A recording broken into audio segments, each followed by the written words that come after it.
yemiyorum.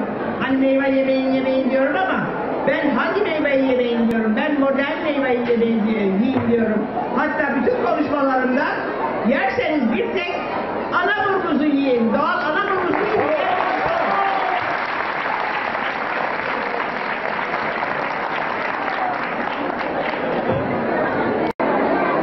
Gübre kullanılmadan, ilaç kullanılmadan yapıldığı için en sağlıklı bir meyvedir.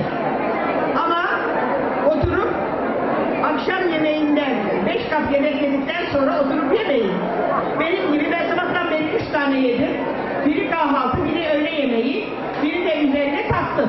O beni akşama kadar götürür. Başka hiçbir şey yemedim. 3 tane muz yedim. Buzun merkezindeyim. Yemeden olur mu sonra? Çünkü neden? Biz İstanbul'da bunu bulamıyoruz. Biz muz yemiyoruz. İthal muz yemeyiz biz. İthal muza ben tamamen karşıyım. İthal olan her şeye karşıyım. Ama sizin bu yerli muzunuz İstanbullulara ulaşamıyor. Ben ne yapayım? Bunu halletmeniz lazım diye düşünüyoruz. İthalatı önleyin ki Mersin'in gümrüğünü kapatın lütfen. Her türlü